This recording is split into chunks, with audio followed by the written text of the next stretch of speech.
Et bien-aimés dans le Seigneur, nous bénissons Dieu pour la grâce qu'il nous accorde encore de nous retrouver aujourd'hui autour de sa parole. Nous allons développer un thème que Dieu m'a mis à cœur sur le feu étranger dans l'Église. Donc le thème c'est le feu étranger dans l'Église. Nous allons prendre un texte dans le livre de Lévitique chapitre 10, versets 1 à 5.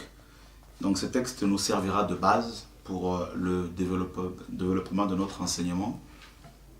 Les fils d'Aaron, Nadab et Abihu, prirent chacun un brasier. Dans l'autre version, on dit ils prirent un ascensoir. Ils mirent du feu et posèrent du parfum dessus. Ils apportèrent devant l'Éternel du feu étranger, ce qui ne leur avait point ordonné. Alors le feu sortit de devant l'Éternel et les consuma. Ils moururent devant l'Éternel. Moïse dit à Aaron, c'est ce que l'Éternel avait déclaré lorsqu'il a dit, je serai sanctifié par ce qui s'approche de moi et je serai glorifié en présence de tout le peuple. Aaron garda le silence. Et Moïse appela Michaël et El sa femme, fils d'Uziel, l'oncle de Aaron, et il leur dit, approchez-vous et emportez vos frères loin du sanctuaire, hors du camp. Ils s'approchèrent et ils les emportèrent dans leur tunique hors du camp, comme Moïse l'avait dit. Voilà, donc vous savez que tous les sacrificateurs de l'Ancien Testament, de l'Ancienne Alliance, étaient lévites. Lévites, c'est-à-dire la tribu de Lévi. Et tous les lévites n'étaient pas sacrificateurs. Alors les sacrificateurs, c'était la famille d'Aaron. C'était Aaron qui était souverain sacrificateur et ses enfants qui étaient sacrificateurs, c'est-à-dire qu'ils étaient appelés par Dieu pour servir sa cause, pour servir Dieu dans la tente d'assignation, plus tard dans le tabernacle et puis dans le temple. Et donc ces deux fils d'Aaron étaient sacrificateurs, Nadab et Abihu. Ils connaissaient la parole de Dieu. Ils servaient le Seigneur dans la tente d'assignation, dans le tabernacle. Et puis la Bible nous dit que ce jour-là, ils vont apporter du feu étranger dans la présence de Dieu, devant l'Éternel, devant Dieu. Et si nous prenons par exemple la parole de Dieu dans le livre de Exode chapitre 30, verset 9, Dieu dit, vous n'offrirez sur l'autel ni parfum étranger, ni holocauste, ni offrande, et vous n'y répandrez aucune libation.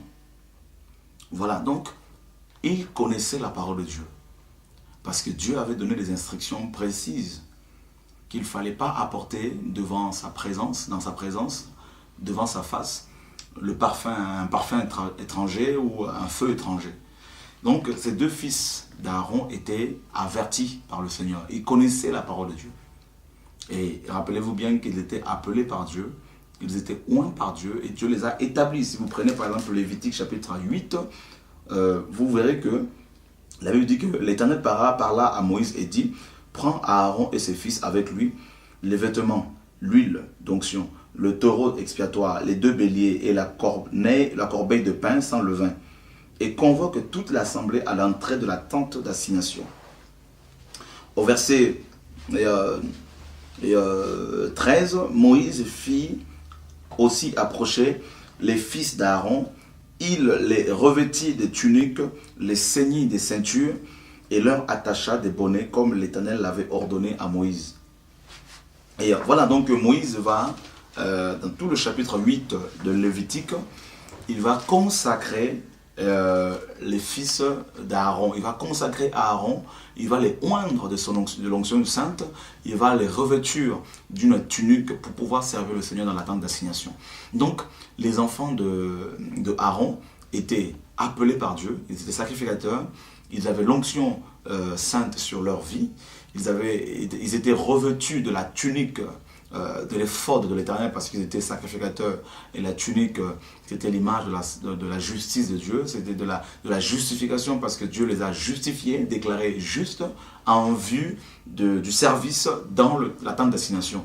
Et l'onction, c'était pour le service, comme vous savez. Alors, qu'est-ce qui va se passer? Ils vont servir le Seigneur sur l'autel. L'autel, c'était des briques qui ont été, regroupées ensemble. C'était là où, justement, les sacrificateurs offraient des animaux d'expiation pour le péché, des animaux pour les holocaustes, pour les actions de grâce. Et qu'est-ce qui va se passer? Ils vont se présenter devant Dieu avec bien sûr des animaux pour le sacrifice, mais par contre, pardon, ils vont amener un feu étranger. Donc ils vont prendre le feu étranger en dehors de la tente d'assignation et ils vont amener ce feu dans la tente d'assignation pour qu'ils puissent consumer ces holocaustes. Et qu'est-ce qui va se passer? La Bible nous dit que le feu va sortir de devant l'Éternel et va les consumer. Et vous allez voir que dans Apocalypse chapitre 8, et au verset, à partir du verset 5, et l'ange prit l'ascensoir, le remplit du feu de l'autel et le jeta sur la terre. Ici, on nous parle d'un ange qui avait rempli l'ascensoir du feu, mais de quel feu? Le feu de l'autel. Le feu qui était le feu de Dieu. Et c'est ce que les enfants d'Aaron auraient dû faire. Ils auraient dû prendre le feu de l'autel, qui était le feu de Dieu. Mais au lieu de prendre ce feu, ils ont pris un feu étranger. Et Dieu les a consumés avec son feu, par son feu. Donc voilà ce qui s'est passé à cette époque. Et la Bible nous dit qu'ils étaient morts. Le feu étranger a amené la mort. Et donc ils étaient morts et ils ont été enterrés. Et bien aimés dans le Seigneur, la tente d'assignation, c'est l'image, bien sûr, de l'Église, corps du Christ. C'est l'image des chrétiens que nous sommes, parce que la Bible nous dit que nous sommes le corps du Christ, nous sommes la maison de Dieu. Mais c'est aussi l'image des assemblées locales. Et qu'est-ce qui se passe aujourd'hui? Eh bien, de la même manière que les enfants d'Aaron ont amené le feu étranger pour que ce feu consume l'Holocauste, eh bien, de la même manière, aujourd'hui, dans beaucoup d'églises, les dirigeants de beaucoup d'églises ont introduit dans la maison de Dieu, ont introduit dans les assemblées le feu étranger. Et voilà pourquoi beaucoup sont morts. On parle de la mort spirituelle, où il n'y a plus de délivrance, plus de guérison, plus de miracles, il n'y a plus d'enseignement vivant. Et donc le feu étranger, c'est quoi réellement? Eh bien, nous allons prendre par exemple, nous allons voir ça tout à l'heure, mais le feu en lui-même, qu'est-ce que le feu symbolise-t-il réellement? Qu'est-ce qu'il symbolise réellement? Eh bien, quand nous prenons Exode chapitre 24, verset 17, la Bible nous dit « L'aspect de la gloire de l'Éternel était comme un feu dévorant sur le sommet de la montagne aux yeux des enfants d'Israël. » Donc, le feu, c'est l'image de Dieu. Le feu, c'est Dieu lui-même. Et nous prenons également dans Hébreux chapitre 12, verset 29, où la Bible nous dit ceci car notre Dieu est aussi un feu dévorant. Donc, le feu qui dévore, le feu qui consume les choses. Donc, le feu, c'est l'image de Dieu lui-même, c'est sa gloire, c'est sa sainteté, c'est sa personne, parce que Dieu, la Bible nous dit, était un feu dévorant. Et l'Holocauste, c'est quoi? L'Holocauste, ces animaux, c'était aussi l'image de Christ, mais c'est aussi nous. Et c'est-à-dire, parce que la Bible nous dit que nous devons nous offrir comme des sacrifices vivants. Et nous prenons par exemple Romains chapitre 12, verset 1. La Bible nous dit « Je vous exhorte donc, frères, par la compassion de Dieu, à offrir vos corps comme un sacrifice vivant, saint, agréable à Dieu, ce qui sera de votre part un culte raisonnable. » Donc, nous sommes comme des sacrifices, nous sommes appelés